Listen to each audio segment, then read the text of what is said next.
Chaque année, un ménage jette 3 à 5 chargeurs de téléphone, la plupart encore fonctionnels. Ce n'est pas une simple estimation, c'est le coût caché qui dort dans votre tiroir à bazar. Aujourd'hui, je vais vous montrer la solution de 2 minutes qui redonne vie aux chargeurs effilochés, intermittents, ou qui ne fonctionnent que si on les tient à un angle bizarre, et cela pratiquement gratuitement. De plus, l'étape de diagnostic souvent négligée aurait pu sauver la moitié de ces câbles. Un câble de rechange coûte entre 10 et 20 $. Un paquet de gaines thermorétractables pour réparer une douzaine de câbles coûte quelques euros et dure des années. Je fais cette réparation sur mes propres câbles depuis plus d'1 an. Je n'en ai toujours pas acheté de nouveau. Ce n'est pas parce que je suis radin. Une fois que tu vois où il lâche, acheter un autre câble paraît un peu idiot. Reste jusqu'à la prochaine section. Je te montrerai l'astuce pour éviter que la casse ne revienne, afin que tu n'aies pas à réparer tous les 6 mois comme dans une mauvaise sitcom. Arrête de considérer un chargeur mort comme un mystère. La plupart des pannes de charge proviennent du bloc secteur, du câble ou du port du téléphone. Les gens accusent presque toujours le câble et en achètent un nouveau. Parfois ils ont raison, mais souvent ce n'est pas le cas. Mythe numéro 1. Si ça ne charge que quand je le tiens en biais, le câble est fichu. Ce n'est pas toujours vrai. Devoir bouger le câble indique souvent un fil interne cassé au niveau de la courbure de la gaine.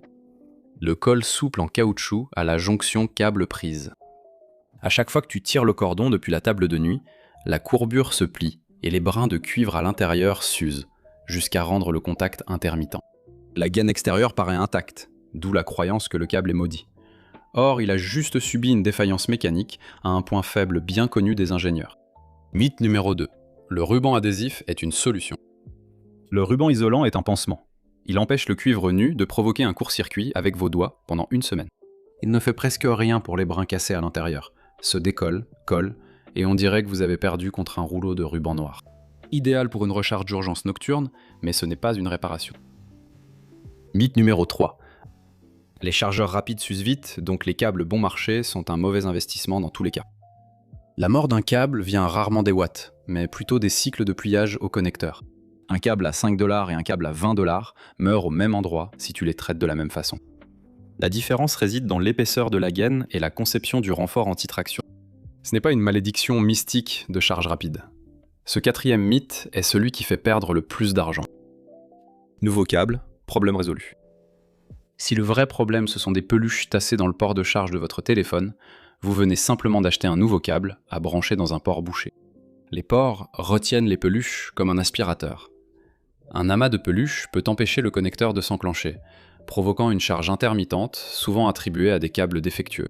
Avant toute dépense ou intervention, vérifiez dans le port. Voici le diagnostic gratuit à faire en premier.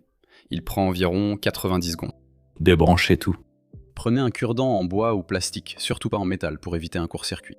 Grattez doucement les parois et le fond du port de charge sous une lumière vive. Vous serez dégoûté. Soufflez pour nettoyer. Essayez à nouveau le câble. Si la charge reprend, félicitations, vous avez ressuscité un chargeur qui n'était jamais mort. Vérifiez aussi visuellement l'embout du câble et le port USB du bloc secteur. La poussière et les saletés de poche ruinent plus de systèmes de charge qu'on veut bien l'admettre. Toujours rien après avoir nettoyé le port ? Il faut maintenant identifier quel élément est défectueux. Testez avec un câble en bon état et votre bloc d'alimentation. Testez un autre bloc d'alimentation avec votre câble. La combinaison qui ne fonctionne pas désigne l'élément en cause. Avec un multimètre basique, un test de continuité aux extrémités du câble indique si le fil est coupé, si vous n'en avez qu'un de chaque. La plupart des gens n'en ont pas besoin. Bouger le câble suffit. Si incliner la prise près du téléphone coupe ou rétablit la charge, la coupure est dans les 2 derniers centimètres du câble. C'est votre zone de réparation. Si vous regardez encore à ce stade, vous faites sûrement partie de ceux qui préfèrent réparer plutôt que de foncer commander un autre lot de 3 sur Amazon. Abonnez-vous si vous en voulez plus. C'est gratuit et ça aide vraiment la chaîne. Et si vous voulez les analyses plus approfondies réservées aux membres que je ne mets pas dans les vidéos classiques, c'est à ça que sert l'abonnement à la chaîne. Très bien, revenons au câble. La réparation en 2 minutes pour la panne la plus fréquente, sans soudure. Il vous faut une gaine thermorétractable adhésive adaptée à votre connecteur, un briquet ou un pistolet à air chaud, et éventuellement un ressort métallique d'un vieux stylo. C'est tout. Glissez la gaine thermorétractable sur le câble avant toute autre opération. Beaucoup oublient et doivent couper le connecteur, ce qui est vraiment dommage. Placez la partie endommagée avec l'effilochage ou la zone molle au centre du tube. Si la gaine est fendue et que le cuivre apparaît, torsadez délicatement les brins pour éviter qu'aucun fil ne dépasse et cause un court-circuit. Pour la version améliorée de cette réparation, celle qui dure même plus longtemps que le câble d'origine, faites d'abord glisser un ressort de stylo sur la zone de renfort, puis recouvrez le ressort et le câble ensemble avec la gaine thermorétractable. Le ressort agit comme une armure flexible, répartissant la force sur une plus grande section plutôt que sur un seul point faible. Chauffez la gaine jusqu'à ce qu'elle se resserre et que l'adhésif suinte légèrement aux extrémités. Cet adhésif fonctionne bien. Il bloque l'humidité et maintient le ressort. Laissez refroidir, puis branchez. Si la rupture venait d'une usure de l'isolation ou des brins plutôt qu'une cassure franche, vous êtes à nouveau opérationnel. Solution en 2 minutes. C'est gratuit si vous avez déjà un assortiment de gaines thermorétractables, sinon ça coûte quelques dollars.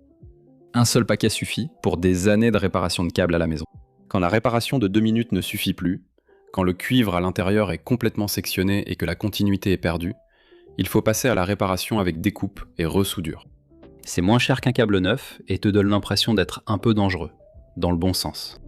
Outils: pince à dénuder, un fer à souder basique, de la soudure à âme de résine, de la gaine thermorétractable en 2 tailles et environ 15 minutes de concentration. Coupe le câble proprement du bon côté de la zone endommagée, à 1 ou 2 cm en retrait du point de rupture. Dégaine prudemment la gaine extérieure. Les câbles USB sont petits et fragiles.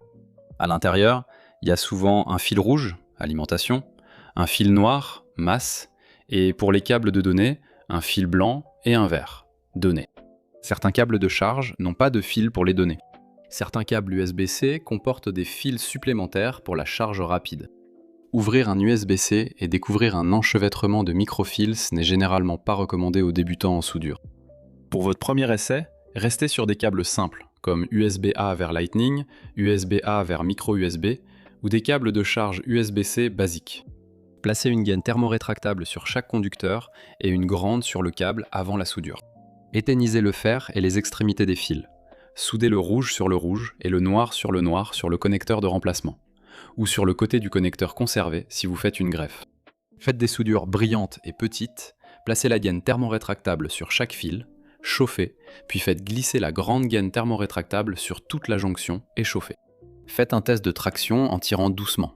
Si ça tient et que le téléphone charge, votre câble est plus solide que celui d'usine au niveau de la jonction. Règle pour éviter un risque d'incendie en voulant économiser 8 $. Ne laissez pas de cuivre exposé et ne considérez jamais une jonction soudée comme terminée sans l'isoler. Ne réparez pas un câble qui devient chaud lors d'une utilisation normale. La chaleur indique une résistance dans un câble d'alimentation, ce qui peut transformer un simple bricolage en « pourquoi ça sent bizarre ?» Si le chargeur secteur est fissuré, bourdonne ou brûlé, jetez-le. Les câbles sont réparables.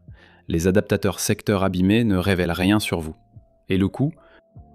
C'est là que la facture du tiroir à bazar devient gênante. Un câble de remplacement correct coûte 12 $. Les lots bon marché reviennent en moyenne à 6 à 8 $ par câble et lâchent plus vite. Assortiment de gaines thermorétractables, environ 6 à 10 $. Kit conçu pour durer plus longtemps que vos téléphones. Ressort de stylo gratuit, récupéré sur des stylos destinés à être jetés. Fer à souder si vous n'en avez pas déjà un. 15 à 25 $ à l'achat, puis rentable pour réparer câbles, écouteurs, jouets et bien d'autres objets supposés jetables par la vie moderne. Un câble réparé, c'est 12 $ économisés. 3 câbles par an coûtent 36 $. En 3 ans, cela dépasse 100 $ pour des câbles inutiles, sans compter les chargeurs secteur. Les gens remplacent aussi dans la panique. L'amortissement du kit de réparation passe vite sous 1 $ par réparation. Après la deuxième réparation réussie, c'est comme faire tourner la planche à billets à l'envers. Voici la partie qui change la donne sur le long terme. La prévention, pour ne pas rester bloqué en mode réparation indéfiniment. Ne tirez jamais un câble par le cordon. Pincez le connecteur en plastique dur pour éviter les pannes dues à la tension du câble. Ne dormez pas avec votre téléphone en charge sous l'oreiller, ni avec le câble plié à angle droit contre la tête de lit. Ne laissez pas un câble constamment plié sur le coin d'une table de nuit. Si vous rechargez toujours au même endroit la nuit, ménagez au câble une courbe souple plutôt qu'un pli marqué. Ainsi, le cuivre ne se plie pas au même endroit, à la même molécule, chaque soir. Amélioration facultative.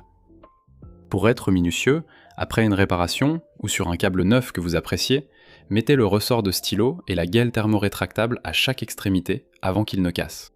Vous renforcez à l'avance le point de rupture. Le renfort anti-pliure d'origine est moulé en caoutchouc économique. Votre manchon à ressort, lui, est conçu pour résister. 2 de mes câbles protégés ont duré plus longtemps que 3 câbles non protégés dans la même maison. Un échantillon d'un seul foyer? Bien sûr. La physique n'a pas besoin de revue par les pairs. Répartissez la courbure et ça durera plus longtemps. Une astuce souvent oubliée. Si votre téléphone est compatible avec la recharge sans fil et que vous n'utilisez le câble que quand le socle est occupé, le nombre annuel de pliage du câble baisse fortement. Le sans-fil ne remplace pas les câbles.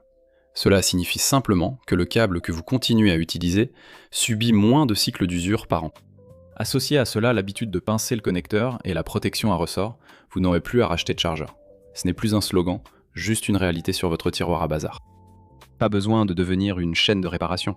Il suffit d'une soirée, de gaines thermorétractables et de considérer un collier effiloché comme un problème de pliage, pas comme une raison d'acheter sur Amazon.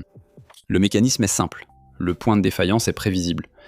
La réparation ne coûte presque rien, et le fait de brancher un câble que vous avez sauvé de la poubelle et de voir votre téléphone atteindre 100% pendant la nuit procure une satisfaction disproportionnée pour quelque chose qui ne coûte quasiment rien. Sortez les câbles abîmés, nettoyez le port, faites ensuite la réparation à la gaine thermorétractable, qui prend 2 minutes, soudez si besoin. En moins d'1 heure, vous saurez si votre foyer échappe au cycle des remplacements de chargeurs. Merci d'avoir regardé. Si ça vous a évité un achat, partagez cette vidéo avec la personne qui rachète toujours le même lot de 3 câbles. À bientôt.